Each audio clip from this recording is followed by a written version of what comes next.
귀한 시간 내주셔서 참석해 주신 분들께 감사 말씀 드리고요. 귀한 시간 내주신 만큼 뜻깊은 시간 가졌으면 좋겠습니다. 저는 오늘 이 세미나의 사회를 맡게 된 JCN 컴퍼니의 라이언이라고 합니다.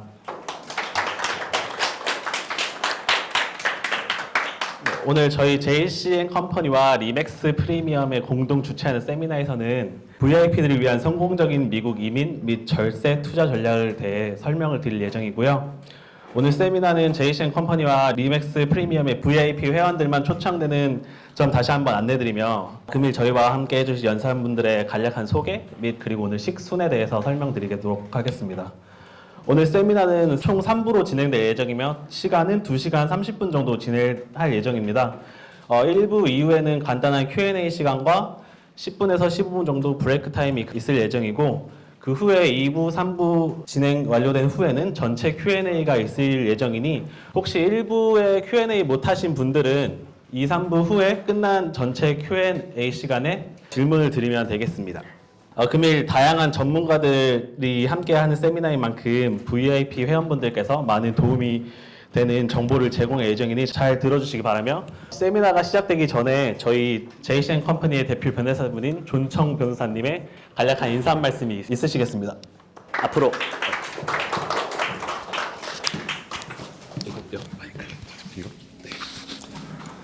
안녕하세요. 반갑습니다. 전청입니다. 일요일 오후 날씨도 좋고 이 귀중한 시간 찾아주셔서 다시 한번 감사드립니다. 저희가 이와 같은 행사를 특히 코로나 이후에는 계속해서 한 반년에 한 번 정도는 외부 행사로 가지려고 하는데요. 그래도 그 행사들을 이렇게 주일에 했던 적은 없었습니다. 근데 어떻게 보면 이렇게 시간을 짠 것 자체가 이번 행사의 의미를 설명하는 거 아닐까 생각했는데요. 뭐냐면 처음에 저희가 이 행사를 준비하면서 브레인스토밍을 했었던 게 저희 고객분들 중에 개원의, 의사 선생님들, 약사 이렇게 프랙티스 하시면서 미국에 영주권 받아서 이런저런 교육, 투자하시는데 관심을 갖는 분들이 저희 고객 중에도 굉장히 많더라고요. 그래서 그분들을 대상으로 저희가 겪었던 또 알면 좋겠다 싶은 그런 내용들을 컨텐츠로 세미나를 준비하면 좋겠다 해서 시작이 된 거고요. 근데 그러다 보니 또 좀 더 확대가 되면서 반드시 처음에 생각했던 그런 개원의 약사 분들이 아니더라도 다른 분들 어쨌거나 비즈니스를 하시면서 영주권을 받은 분들 또는 받는 데 관심이 있는 분들 그리고 영주권을 받고 나서 미국으로 옮겨가는 데 있어서 진행을 하시는 분도 계실 것이고 진행을 할까 고민하는 분도 계시고 본인이 아니더라도 배우자와 자녀들이 유학이 됐건 아니면 어떤 식으로든 자리를 잡는 데 관심을 갖는 분들이 아마 모두 해당이 되지 않을까 생각하는데요. 그런 분들을 위해서 오늘 한 2시간여의 시간 동안 좀 충실한 정보 제공하는 그런 시간 되도록 하겠습니다. 간단하게는 처음에는 이제 저희 JCN 컴퍼니의 이민법을 책임지는 유혜준 변호사께서 우리가 영주권을 받는 데 있어서 생각할 수 있는 그런 옵션 그리고 최근의 트렌드 그리고 어떤 부분들이 더 효과적인지에 대한 거 한 15분, 20분 정도 또는 그 이상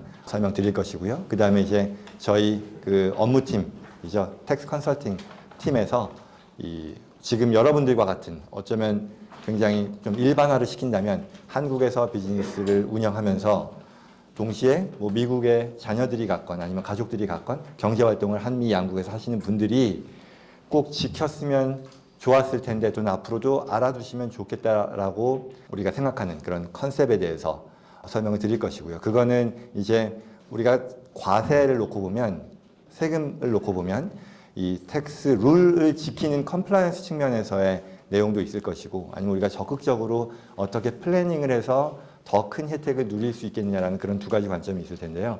첫 번째 컴플라이언스 관점에서 우리가 놓치면 안 되는 그런 내용들 어렵진 않을 겁니다. 그래서 그 부분 말씀드리고 또 뒤이어서 플래닝 차원에서 우리가 적극적으로 미국이 제공하는 제도상의 혜택을 어떻게 누릴 수 있을지에 대한 얘기를 다뤄볼 겁니다. 그리고 뒤이어 이제 한국 또 미국에 걸쳐서 부동산 투자를 관심을 많이 갖고 계실 텐데요. 현재 트렌드, 시장 이런 부분들에 대한 것을 또 리맥스죠. 리맥스가 사실 미국에서는 아마도 세 손가락 안에 드는 그런 큰 부동산 회사인데 그쪽에 서울, 이 강남 쪽 대표를 맡고 계시는 분께서 나오셔서 설명을 해드릴 거고요. 그리고 또한 마지막으로 이 한국, 미국에서 자산을 조성해서 미국으로 옮기는 데 있어서 어떤 방식으로 하는 것이 가장 효율적인지에 대한 내용으로 또 설명해드리는 그런 시간 가질 겁니다. 모쪼록 짧지 않은 시간일 수도 있겠습니다만 꼭 충실한 정보 제공해드리고 또 받아가는 그런 시간이 되기를 바라겠습니다. 감사합니다. 대표님께서 너무 잘 설명해 주셨는데요. 일부 순서로서 미국 진출과 관련해서 비자 및 세금 관련해서 설명해 주실 분은 아까 말씀드렸듯이 유해정 변호사님입니다. 유해정 변호사님은 드렉셀 유니버시티에서 석사 학위 취득 후 미국 뉴욕 변호사 시험을 합격하시고 그리고 저희 JCN 컴퍼니와 함께 일을 하면서 미국 이민법 및 비자에 대한 깊은 지식과 경험을 쌓으셨는데요. NIW 및 미국 비자 관련 내용을 여러분께 소개해드리고 그 이후에는 제일 관심 있어 하시는 그 이민 비자 취득 후에 그 세금 신고서와 관련하여 저희 JCN 컴퍼니 실무진을 담당하고 있는 세라벤님과 사무엘 촌님이 설명을 해드리도록 하겠습니다. 저희 먼저 유해진 변호사님 앞으로 모시겠습니다. 네, 반갑습니다. 유해준 변호사이고요. JCN 컴퍼니의 비자, 이민, 영주권 관련해서 지금 5년 됐나요? 5년째 자문을 해오고 있습니다. 제가 오늘 말씀드릴 내용들은 지금 그 오신 분들 중에서 영주권을 취득해볼까라고 생각하고 있는 분도 계실 테고, 그리고 이미 취득했는데 이제 앞으로 구체적으로 더 미국에 진출하기 위해서 어떤 것들이 필요한가에 대해서 관심이 있는 분들도 있으실 텐데요. 제가 말씀드릴 내용은 이제 아직 취득하기 전, 어떤 영주권은 받기만 하면 다 영주권이죠. 미국의 가족을 통해서 받든 아니면 투자나 취업을 통해서 받든 결국은 다 똑같은 영주권이긴 한데 개인의 상황과 배경에 따라서 가장 유리한 경로는 굉장히 다를 수 있습니다. 그래서 어떤 초이스를 하냐에 따라서 그 굉장히 힘든 여정이 될 수도 있고 비교적 쉽게 이제 영주권 취득이라는 목적을 이룰 수 있는데요. 그 중에서 제가 말씀드릴 거는 기본적으로 미국의 가족이나 이제 다른 기반이 없는 분들 중에서 일정 조건이 되시는 분들은 미국의 고용주가 없이도 이제 다른 어떤 기반이 없이도 이제 취득할 수 있는 대표적인 이제 세 가지 카테고리를 말씀드리려고 합니다. 최근에 제가 상담을 진행하다 보면 이제 영주권을 어떻게 취득하지 하는 문제에 대해서 아예 배경 지식이 전혀 없이 상담에 임하시는 분들은 잘 보지 못했고요. 최소한 이제 인터넷 검색이라도 이제 한번 해보고 오시는 분들이 대다수였습니다. 최근에는 또 아마 많이 해보셨을 수도 있는데 챗 GPT도 있어서 거기다 뭐 NIW, EB1A 이런 거 저도 해봤습니다. 해봤는데 다행히도 아직 제 밥그릇을 위협할 만큼의 정확한 정보는 아직까지 아닌 것으로 제가 최신 버전을 가지고 확인을 했습니다. 굉장히 다행스러웠고요. 그래서 그런 굳이 이제 이민 변호사 같은 전문가를 통하지 않아도 여러 가지 정보를 얻을 수 있는 경로가 있기는 합니다. 근데 다만 제가 또 그 상담을 진행하면서 느낀 거는 그 다양한 경로를 통해서 정말 다양하죠. 예, 온라인 검색도 있고 주위 지인분들한테 말씀을 드린 것도 있고 그리고 심지어는 이제 전문 변호사를 통해서 관련 지식을 얻게 되는 경우도 있는데 굉장히 부정확한 내용들이 많고 아니면은 아예 틀린 건 아닌데 이제 최근에 트렌드가 반영되지 않은 그런 정보들을 가지고 굉장히 중요한 의사결정을 하셔서 차후에 그 잘못된 의사결정을 바로잡기 위해서 굉장히 고생을 하시는 이제 그런 사례들도 많이 봤습니다. 오늘 제가 뭐 간략히 말씀드리는 내용이 저는 말씀드렸듯이 온라인 검색이나 이런 챗 GPT를 통해서 얻을 수 있는 내용은 가급적 말씀을 안 드리고 그런 건 대략 아주 간단하게만 언급을 하고 넘어가고 그런 검색을 통해서 그런 경로로는 좀 취득할 수 없는 그런 지식과 노하우 등에 대해서 간략히 말씀드리겠습니다. 제가 처음에 NIW, EB1A라고 했는데 NIW는 보시다시피 National Interest Waiver라고 되어 있는데요. 미국 국익에 기여를 할 수 있는 사람에 대해서 고용주가 없어도 이제 취업 카테고리를 통해서 영주권을 부여하는 그런 제도라고 보시면 되겠고요. EB1A는 역시 고용주가 없고 아무런 미국의 배경이 없어도 영주권을 취득할 수 있는 그런 카테고리입니다. 굉장히 유사할 수도 있는데 상당히 다를 수도 있는 이제 그런 양 카테고리가 되겠습니다. 핵심은 둘 다 미국에 아무 배경 없어도 됨, 미국에 고용주 없어도 됨, 심지어 투자도 안 해도 됨입니다. 본인만 자격이 되면. 네, NIW는 무엇인가요? 말 그대로 National Interest Waiver입니다. 미국에 국익을 주는 사람이라면 waiver라는 건 면제라는 뜻인데 고용주가 있어야 하는 그런 노동 승인을 면제해주겠다는 뜻이죠. 한마디로 일종의 특혜라고 볼 수 있습니다. 이거는 검색하면 바로 나오는 건데요. 세 가지 평가 요소.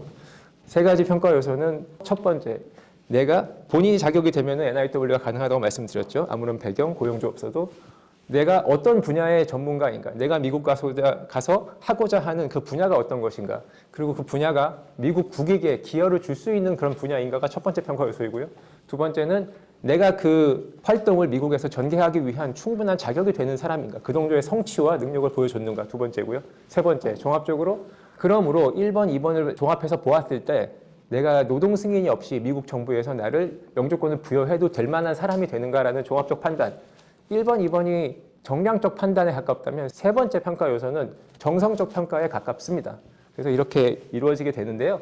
그러면 제가 말씀드린 아까 잠깐 언급했던 EB1A랑은 뭐가 다르냐?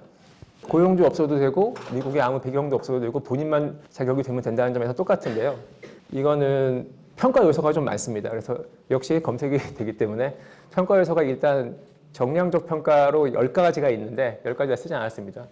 학술 논문을 쓴 적이 있는가, 다른 사람의 자격을 심사한 적이 있는가, 유명한 단체에서 중요한 역할을 수행한 적이 있는가, 같은 분야에 있는 남들 다른 전문가보다 높은 수준의 연봉을 받은 적이 있는가 등등등 10가지의 평가 요소 중에 3가지 이상을 충족시키면 기본적인 EB1A의 자격이 될 수 있습니다.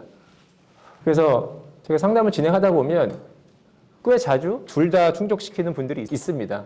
그래서 둘 중에 진행 속도라든가 이제 여러 가지를 감안을 해서 둘 중에 하나를 하든가 둘 다 하시는 분들도 있습니다.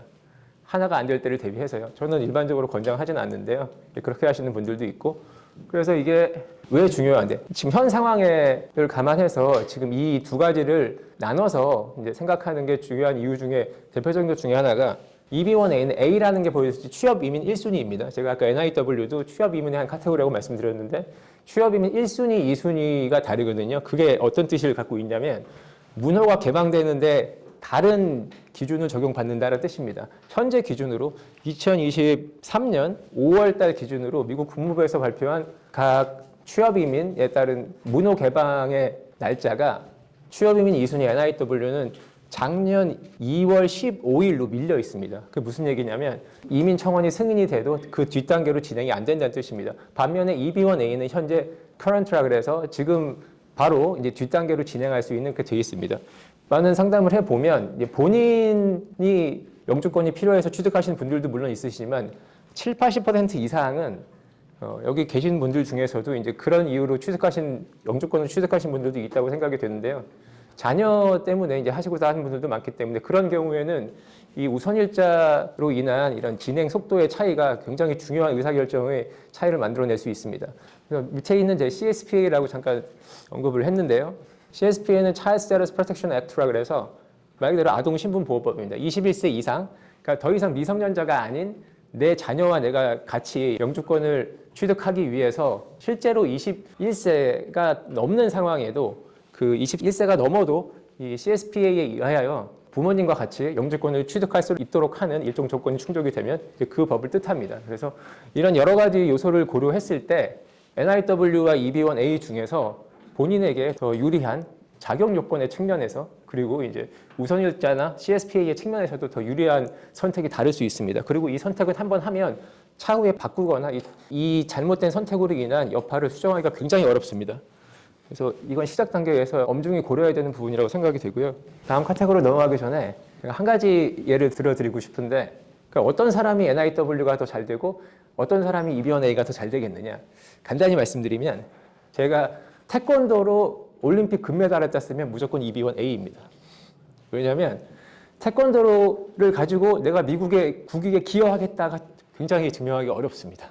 그거 입증이 어렵기 때문에 근데 그분이 태권도로 금메달 따신 분이 그분은 올림픽이라는 세계 최고의 대회에서 1등이 되신 분이고 언론에도 많이 노출됐을 거고 그로 인해서 여러 가지 다른 명성을 얻으셨을 거기 때문에 그런 분들은 무조건 EB1A 해야 되고 그래서 예체능 쪽에서 뛰어난 업적을 쌓으신 분들에게 보통 더 EB1A가 적합합니다. 그럼 NIW는 제가 만약에 최종학력 석사의 삼성전자의 연구원이고 최신형 갤럭시 폰에 들어가는 중요한 소프트웨어를 개발하는데 중요한 기여를 한 사람이라면 당연히 NIW를 해야 합니다. 왜냐하면 그분은 중요한 업적을 남기셨지만 언론에 노출 안 됐을 것이고 석사 출신이시고 회사 일만 하셨으면은 뭐 논문이나 이런 것도 부족하실 수 있기 때문에 그런 분들은 보통 NIW가 더 잘 맞습니다.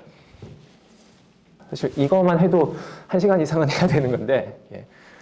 간단하게 저는 보통 미국에 제가 고용주도 없고 아는 사람이 없는데 그럼 나 어떻게 영주권 따야 되냐라고 하면 저는 EB5는 좀 나중에 말씀드립니다. 왜냐하면 자격이 되시는 분들은 돈이 많이 들거든요. 이게 투자금이 80만 불에다가 보통 관리 수수료라 그래서 10% 이상의 이제 수수료가 붙는 경우가 대부분인데 돈이 많이 들기 때문에 지금 환율로 10억 이상 들죠. 이제 투자금은 이제 회수되는 경우가 많다고 해도 돈이 많이 들기 때문에 돈이 안 들고 내가 뛰어나가지고 할 수 있으면 저는 굳이 돈이 많이 드는 거 해야 할 필요가 있느냐고 생각하기 때문에 저는 EB5를 해야 돈을 더 많이 벌긴 하지만 EB5를 먼저 권장하지는 않습니다. 그래서 앞에 있는 두 가지 내가 미국에 아는 사람도 없고 고용주도 없는데 나는 좀 능력이 잘난 것 같아라고 하면 당연히 앞에 두 가지를 먼저 고려하시는 게 우선순위라고 생각이 되고요. 뭐 간략하게 80만 불만 있으면 88만 불이죠 보통. 예. 권리 수수료까지 포함해서 88만 불만 있으면 한 10억 정도의 돈만 있으면 미국에 아무 근거도 없고 내가 특별한 능력도 없는데 근데 돈은 있어라고 하면 이게 가장 합리적인 선택, 그리고 정확한 선택이 될 수가 있습니다. 두 가지만 충족되면 되거든요. 투자이민이라는 거는 내가 합법적으로 이 투자금 80만 불을 조성했다는 걸 입증할 수 있고 그리고 제대로 된 투자이민 프로그램을 선택하시면 됩니다. 그 두 가지만 하시면 다른 건 필요 없습니다. 굉장히 간단하죠. 그러니까 간단히 말해서 난 돈은 있는데 딴 건 모르겠는데 그러면 이게 가장 적합한 선택이 될 수 있습니다. 이거는 말씀드렸고요. 단순화시켜서 말씀드려서 앞에 두 가지에 안 될 것 같으면 투자이민을 그때 고려하시는 게 저는 맞는 순서라고 생각이 됩니다. 제가 매우 단순화시켜서 말씀을 드렸는데 사실 이 앞에 있는 영주권을 이미 취득한 분들 같은 경우에는 이 앞에 내용들이 별로 크게 다가오지 않을, 난 이미 끝났는 대로 생각하실 수 있기 때문에 제가 정말 간단하게 말씀을 드렸고요. 한 가지 제가 내려가기 전에 말씀드리고 싶은 부분은 이 영주권 취득을 하면서 제가 더 많이 보는 게 지금 제가 영주권 진행을 하고 있는데 제 아이가 지금 미국에서 학교를 다니고 있습니다. 그럼 같이 진행을 할 수 있나요? 근데 지금 시간이 오래 걸리는데 중간에 내 아이가 미국에서 공부를 하고 있는데 그 지장이 없을까요? 프로세스가 오래 걸려서 투자이민 같은 경우 굉장히 오래 걸리죠. 학생 비자 새로 받아야 되는데 이민 신청 중에 그 비자 발급이 가능한가요? 같은 파생되는 문제들이 많이 있는데 내가 처음에 NIW를 했던 EB5를 했던 업체에서는 그런 걸 모른다고 하네요. 그런 말들을 많이 듣는데요. 이게 제가 오늘 말씀드렸던 세 가지 분야를 포함해서 이 모든 미국 이민 비자 관련 업무는 다 이미그레이션 러이어, 저 같은 이민 변호사가 합니다. 그래서 뭐 이것만 NIW만 하는 변호사, EB5만 하는 변호사라는 거는 CPA가 저는 개인 세금 신고는 하는데 법인 신고는 안 해요. 하는 것과 비슷하다고 생각을 하고요. 예. 그래서 그렇게 종합적인, 왜냐하면 이게 다 다른 게 아니거든요. 한 가지 어떤 액션을 취하면 미국 국토안보부나 혹은 대한민국에 있는 주한미국 대사관과 관련해서 어떤 액션을 취하면 그 액션은 거의 대부분의 경우에 그 차후에 필요한 이민 비자 관련한 이슈에 영향을 미치게 됩니다. 그래서 그 종합적인 영향을 판단할 수 있는 이제 그런 전문가한테 컨설팅을 처음부터 받으시는 게 중요하다고 생각이 됩니다. 예, 제가 말씀드린 게 여기까지고요. 질문이 있으시면 이따 답변드리도록 하겠습니다.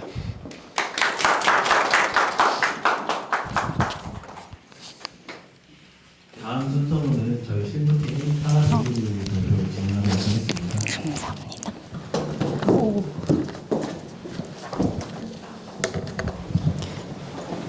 안녕하세요. JCN 컴퍼니 세라벨입니다. 제가 오늘 말씀드릴 부분은 영주권을 취득하신 분들이 가장 많이 궁금해하시는 미국 소득세법 관련해서인데요. 영주권을 취득하신 분들이 저희한테 오셔서 이제 많이 물어보시는 게 영주권 이제 취득했는데 나 미국 소득세 신고해야 되는 거 아니에요? 또는 뭐 무슨 소득 신고해야 돼요? 또는 이제 뭐 한국에서 내가 낸 세금이 되게 많은데 이거를 미국에도 신고하면 이중으로 세금 내는 거 아니에요? 이런 질문을 되게 많이들 하세요. 그래서 제가 오늘 이 부분에 대해 설명을 드릴 건데요. 일단 쉽게 이해를 위해서 여기 홍길동님의 예제를 한번 드려보겠습니다. 여기 홍길동님이 있어요. 이분은 아마 여러분과 비슷할 텐데 한국 국적이시고요. 한국에 살고 계세요. 그리고 이제 미국 영주권을 이제 취득을 하셨어요. 뭐 가족분들은 미국에 계실 수도 있고 또는 이분이 뭐 한국에 같이 사실 수도 있는데 이제 한국에서 연소득 5억이 이제 발생을 하고 있습니다. 이런 분이 있을 때 한국에서는 당연히 한국에서 국적을 가지고 계시고 또 한국에 거주하고 계시고 또 한국에서 소득이 발생하니까 한국 세법상 거주자에 해당이 되시겠죠. 근데 이분이 미국에 설사 뭐 안 갔다 하더라도 미국 세법상 거주자는 미국 시민 또는 미국 영주권자 또는 183일 이상 체류한 자에 해당하기 때문에 이분은 미국 영주권을 가지는 순간 미국 세법상으로도 거주자입니다. 따라서 이분이 한국에서 버신 이 연소득 5억에 대해서는 한국 세법상 거주자이니까 당연히 한국에서도 소득세를 내시게 될 거고 또한 미국에서도 전 세계 소득에 대해서 미국 정부가 과세권을 가지고 있기 때문에 미국 거주자로서 이제 미국에도 세금을 내시게 되세요. 그러면 이분이 이제 세금을 총 50%나 내야 되느냐, 50만 불 벌어서 이제 25만 불 다 내야 되느냐? 답은 아마 여러분들도 아시겠지만 답은 노입니다. 왜냐하면 제가 지금부터 설명드릴 공제 제도들 때문인데요. 제가 오늘 이제 설명을 드릴 거는 일단 위에 두 가지 공제 관련한 제도들을 설명을 드릴 거예요. 첫 번째는 FEIE라고 불리는 Foreign Earned Income Exclusion이라는 제도이고요.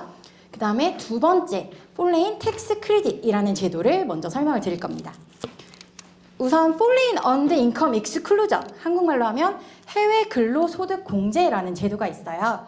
이거는 이제 미국에서 expat, 그러니까 해외에 살고 있는 사람들, 해외에 살면서 근로소득 또는 사업소득을 버는 사람들을 위해서 존재하는 그런 제도인데요. 간단히 말씀드리면 해외에서 거주하고 해외에서 근로 또는 사업활동을 통해서 소득이 발생하는 분들에 대해서는 연간 인당 여기 12만 불까지 taxable income, 그러니까 과세 대상 소득에서 아예 원천 제외를 해주는 거예요.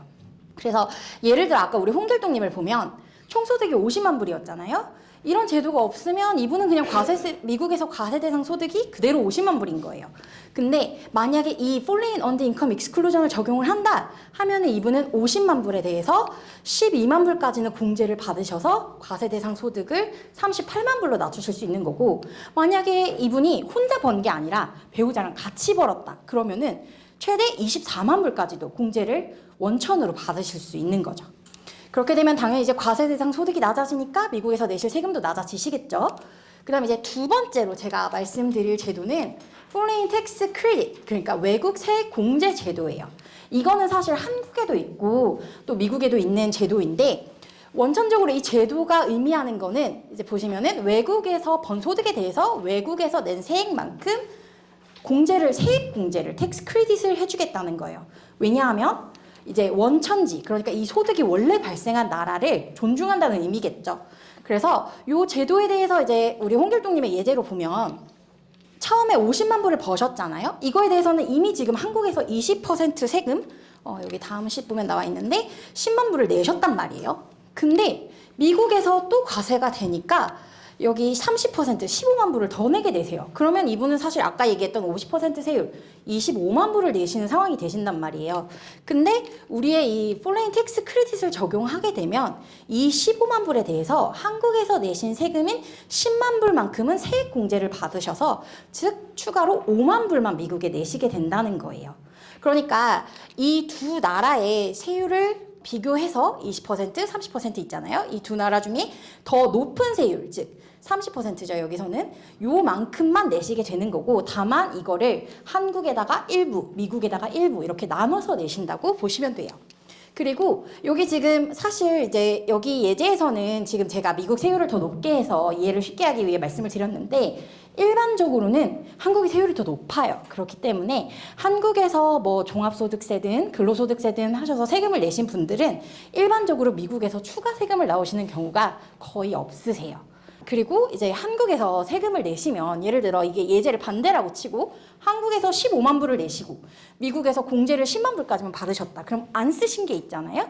요 미사용한 크레딧에 대해서는 여기도 나와 있지만 2월이 가능하세요. 그래서 나중에 뭐 한국에서 세금을 내시는데 퇴직금 같이 이제 한국의 특별 세율 때문에 좀 세율이 되게 낮잖아요. 그렇게 세금을 내셨을 때는 이 미사용한 크레딧이 2월 돼가지고 추가로 공제를 더 받으실 수도 있으세요.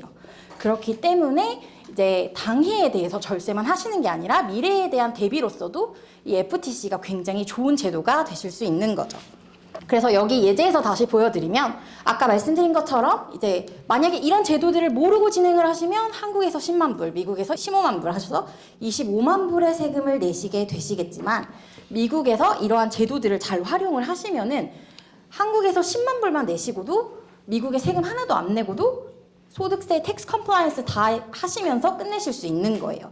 근데 이런 게 지금 제가 설명은 쉽게 드렸지만 사실 이게 신청 자격 조건도 있고 또 크레딧을 계산하는 방식도 굉장히 좀 이렇게 법에 정확하게 나와 있기 때문에 그에 맞게 진행을 하셔야 돼요.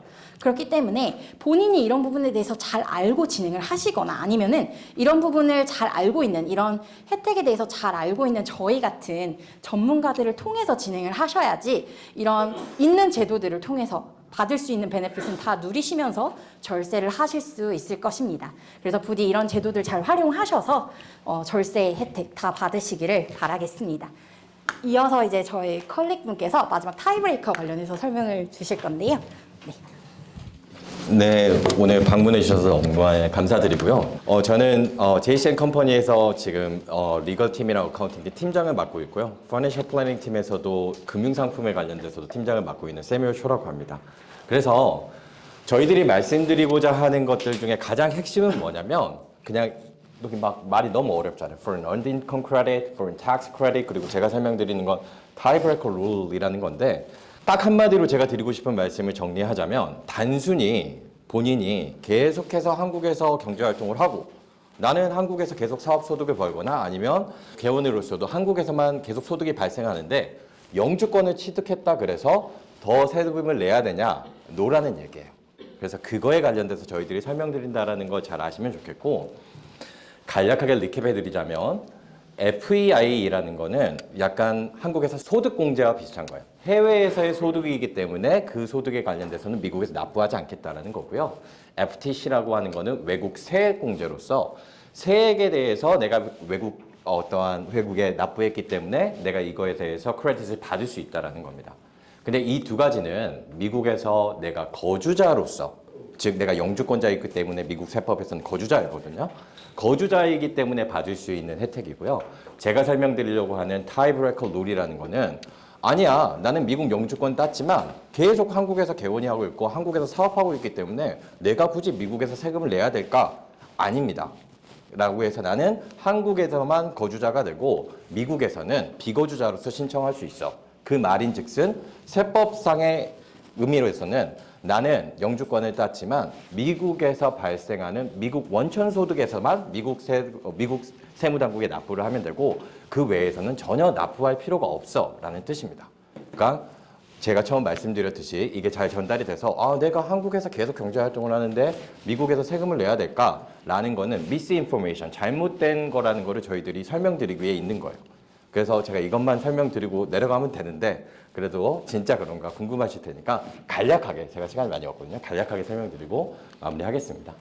그래서 타이브레이커라고 하는 것은 어떤 것이냐? 내가 들었을 때 미국 영주권 따면 미국 세법상 나는 미국 세법상 거주자가 된다고 하는데 그게 맞는 거냐? 네, 맞습니다. 맞는 말인데요. 미국은 이중과세나 아니면 조세 회피를 막기 위해서 수많은 나라들과 조세 협약을 맺고 있거든요. 그리고 그 협약은 미국의 국내법과 동일한 효력을 갖습니다. 그래서 우리나라와는 1979년에 이런 조약을 맺어놓고요.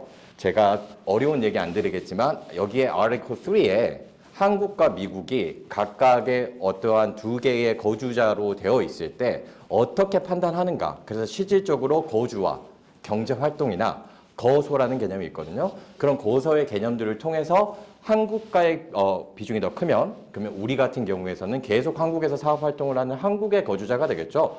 그런 경우는 미국의 비거주자가 되고 미국의 비거주자가 되니 즉 미국의 세금 신고를 할 때는 한국 발생 소득에 대해서는 원천적으로 신고를 안 해도 된다라는 내용이에요. 그럼 너무 좋죠. 우리가 왜 이거에 대해서 고민을 하고 있는가 싶으실 텐데요.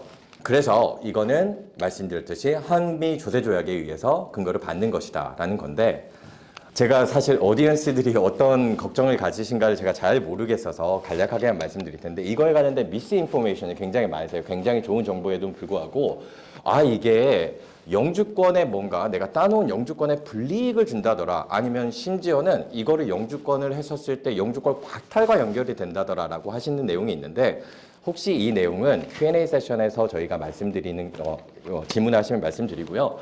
결론적으로 말씀드리면 세법과 영주권에 관련된 영주 권한은 영주권은 이민법과 관련된 있는 내용이고요. 타이브레이커는 세법과 한미 조세 조약에 관련된 걸로 둘 사이의 엄밀한 별개의 법안이고 관련이 없다. 잘못된 정보다라고 하고 넘어가겠습니다. 그 다음에 엑시트 텍스라는 것도 마찬가지 내용인데요. 미국의 국적 포기세인데 타이브레이커를 하면 미국의 국적 포기세를 내야 된다더라 라고 생각하시는 분들이 많으신데요.